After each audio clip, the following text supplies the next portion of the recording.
ci li nga xamante ni moo xewoon démb ca sûreté urbaine ndax finalement kii di Doudou Wade dem na wuyu ji waaye nag gannaaw audition ba il est rentré libre donte moo ko ay avocat am janoo nañoo askan wi reveniraat ci li nga xamante ni moom moo sababoon la fa xew alors Mame Matar ñu bëgg la laaj sa njàngat sur cette affaire de Doudou Wade donte li ko jiitu tamit kilifa kër gi di Alaaji Papa Ngagne Ndiaye ñu ngi koy nuyu moom it tamit woolu nañ ko woon ngir teewlu ko donte moom it bàyyi nañ ko mu ñibbi te retenir ñu benn charge ci ndoddam. waaw je pense que les convocations auditions tous azimuts war nañ koo xoolaat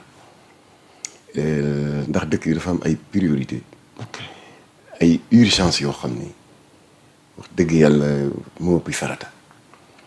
autant dénoncé woon naa ci nguuru Macky Sall bi Bassirou Diomaye Faye c'est normal dañu jàpp leader am def benn sortie sur sa page Facebook que nous avons tous lu di dénoncer ce qu'il appelle la clochardisation de la justice. Jamra ñu bett ko ca buntu direction générale des impôts xaw ma da doon gontu xaw ma dafa liggéey bay wàcc foofu lañ ko fekk ne ko cirib yóbbu ne ko ràpp ci kaso bi 11 mois.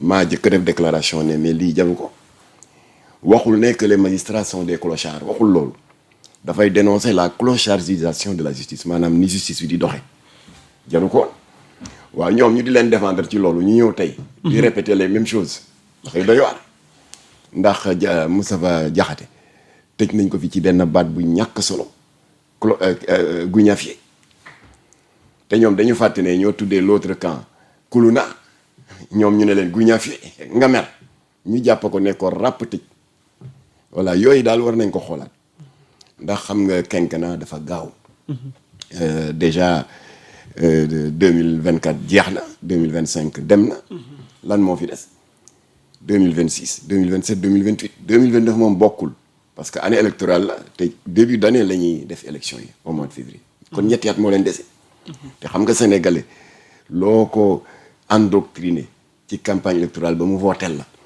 mu ngi lay xaar ni ko xale yi di waxee ci bopp koñ ba parce que heure bilan dana jot di nga jógaat di campagne dina ne waa luy sa bilan luy sa bilan nga ne jàpp naa dégg nga Bassirou Fofana ràpp ci kaso bi jàpp naa Ahmed Suzanne Camara ràpp ci kaso bi Badara Gadiaga ràpp ci kaso bi Moustapha Diakhaté ràpp ci kaso bi commissaire Cheikhouna Keita ràpp ci kaso bi loolu du bilan de kon nag am na yoo xam ne ñi jiitu war nañu mën a yaatal seen dënn ni ñu doon soññee ña fi nekkoon pour ñu yaatal seen dënn bu ko defee dëkk bi mën a jublu vers d'autres priorités.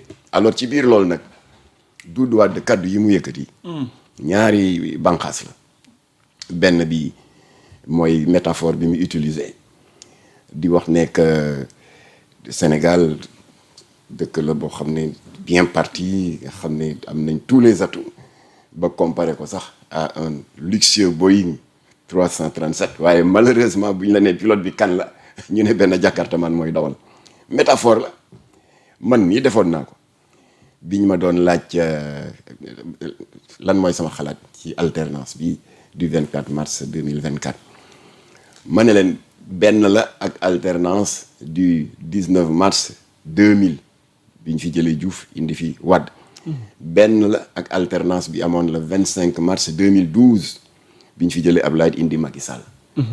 alors parce que sénégalais mënul fal folli la mën te sénégalais sa caractéristique mooy bu tolloo ci déception bu dem ba jéggi dayoo su boobaa comme ni ñu doon wax naan tout sauf Wade wala tout sauf Macky mën na dem ba jur sax pour ki fi ne jóge fi mu jaral leen fab ab golo wala ab ginaar solal ko manteau président ne ko yow la ñuy fal métaphore la alors loo tax nag moom Doudou Wade aussi. ba ci coup d'état métaphore. dégg benn wàll bi laa waxaguma ci deuxième partie bi. waaw ba Doudou Wade kon loolu mu wax. garaawul métaphore la. ñu bari wax nañ ci anam yu bari ci wax naa la bi ma wax léegi. et c'était pas la première fois ma wax ko. wax naa ko bi ñu fiy jëli Abdoulaye Wade. parce que tout sauf Wade la woon. ba ñu fiy jëli Abdou Diouf tout sauf Diouf. kon sénégalais réfléchirul kii ñëw est-ce que dana mën a répondre à leurs vœux et à leurs aspirations déedéet ki fi ne la fi jógee rek.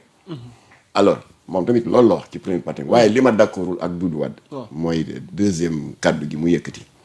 wax ne que dëkk dina toll foo xam ne dégg nga solution bi mooy mën nañ dem sax ba envisager parmi les solutions un coup d'état militaire wala une action militaire quelconque boobu ëpp na parce que cat dafa gaaw te xam nga lu day ni état dégg nga xam ne dafay reposer sur des équilibres très fragiles population bi aussi xel yi yemuñu am na ñoo xam ne boo waxee dara dañ koy jël à la lettre alors kon waruñu fooyee baat yooyu kon ànduñu ci de la même manière que j'avais condamné les propos de Sonko ci benn meeting bu mu defoon daal di ne waaw gis nga jege ñi yore réew mi dégg nga sàcc la ñu def métier la preuve bés bu manifestation amee ba ngeen dajji seen kër yi dem fa ay milliards ngeen fay fekk loolu baaxul maa ngi déggoon sa journaliste sa naataango journaliste c'est le seul d'ailleurs mu di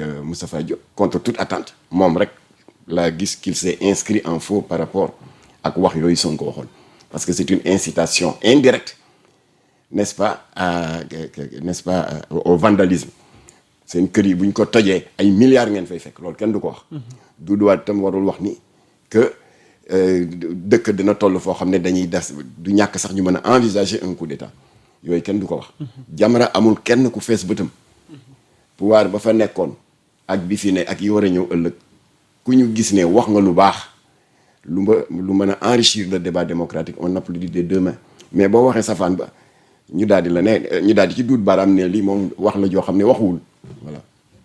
ok alors ñu jàll ci li nga xamante ni soxna tuuti mbirum Mame Mbaye Niang ak Ousmane Sonko s'il n'y a rien à ajouter parce que moom Doudou Wade it génn na wax na. waaw Doudou Wade génn na askan wi tamit ñu bëri amal nañ ci seen gis-gis bémol bi mooy li nga expliqué évoqué gi mu évoqué baatu coup d'état. waaw loolu mais souvent aussi pour terminer balaa ñu dugg ci kaw Mame Mbaye Niang ak Ousmane Sonko rebondissement yi ci am yenn propos yi ñuy fustiger aux hommes politiques ba ci ñun ñii sax suñu responsabilité en tant que média ci kàddu yi muy jàll ci suñu plateau. vous avez été tey jii nii un professionnel de la com. souvent c'est des reproches yi ñuy adressé. ne yenn kàddu yi mën naa ñàkk te séntuñu ko ci yenn kilifa yi. waaw je me souviens lorsque le code de la presse était en chantier le ministre de la communication de l'époque Moustapha Guirassy nous avait fait l'honneur ñun la conférence des leaders de la mouvance présidentielle Iba Der Thiam moo ko jiite woon. parce que moo doon suñu benn bokk yaakaar wala bokk suñu Yewwi wala Wallu ñu di ko wax CAP 21 convergence des actions autour du président de la République pour le 21e siècle. alors bi gars yi demee ba ci finalisation bi. ginnaaw bi nga xam ne Moustapha Guirassy en tant que ministre de tutelle taataanoon na xalaat yu bari dafa woote woon nag benn daje bu mag. foofa ca salle de conférence su ministère am. Iba Der avant muy dem comme il a l'habitude de le faire ndax générosité am daf ma woo. ne ma man la ñu invité mais bëgg naa nga ñëw. parce que daan na ma associé ci lu bari quoi y compris ses travaux parlementaires. maak jarbaatam Ibrahima Faye. ñu daal di dem ba ma demee maa ngi fa fekk Mamadou Ibra Kane qui était directeur de la RFM fekk fa tamit yeneen i confrères am alors gars yi di xool vraiment les apports extérieurs naka lañ koy insérer. waaye Iba Der tamit dañ ko invité woon parce que moom il n'est pas de la corporation. waaye mën na indi un apport extérieur en tant que observateur extérieur aspect bii nga wax évoqué woon nañ ko fi c'est-à-dire responsabilité journaliste yi ci espace public bi par rapport ak kaddu ak thème yi ñuy développé après nag y a eu un débat très long comme que man nag j'ai pas pu assister à la conclusion fa la leen bàyyi dem alors c'est pour dire que lii nga wax c'est très pertinent responsabilité la ndax du n'importe qui la ñu war a tendre micro. Je ne dis pas que Doudou Wade kenn du ko tendre micro c'est un éminent vétéran n'est-ce pas de l'institution parlementaire. Il a eu à faire plusieurs mandats man mi sax j'ai eu à travailler avec lui wax naa la sànq quand je portais la parole de la mouvance présidentielle moom il portait la parole du groupe parlementaire libéral. léeg-léeg ñu war a aborder telle question moom mu ëpp ma ci xam-xam. balaa maa dem conférence des leaders ma woo ko laaj ko c'est un homme très mesuré waaye comme ni ma ko waxee rek nit rek la.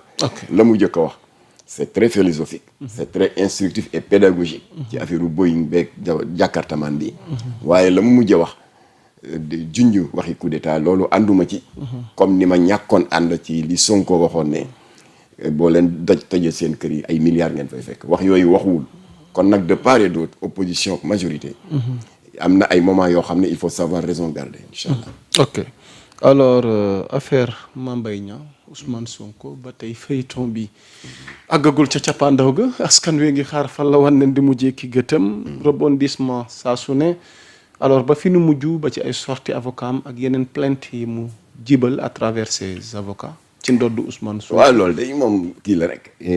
waaw bataille judiciaire bi daal mi ngi dox di wéy. c'est de bonne guerre. ok voilà ñaari mbër bu ñu nekkee ci làmb ji ku nekk ak say feem rek. ndax ku nekk bëgg nga d'une part ñu bañ la roof galgal daaneel la. et d'autre part nga fexe aussi ba reprendre le dessus c'est de bonne guerre. Mame Mbaye Niang aussi est dans ses droits parce que ku ñu tuumaal ne da nga luubal 94 milliards. say mbokk ak say xarit 29 milliards ci Prodac bi waaw. 29 pardon. say mbokk ak say xarit ak say àndandoo ak tes partenaires extérieurs di ko dégg. dana bari lu muy ternir ci sa image en tant qu'homme politique. kuñ ko mënoon ti def muy Sonko muy yow muy man di nga jóg pour laver ton honneur. voilà kon nag dañu nekk ci dëkk yoon boo xam ne kenn amul droit fajal sa bopp. parce que dans un état de droit nul n'a le droit de se faire justice soi-même mu daal di jël li ko yoon may.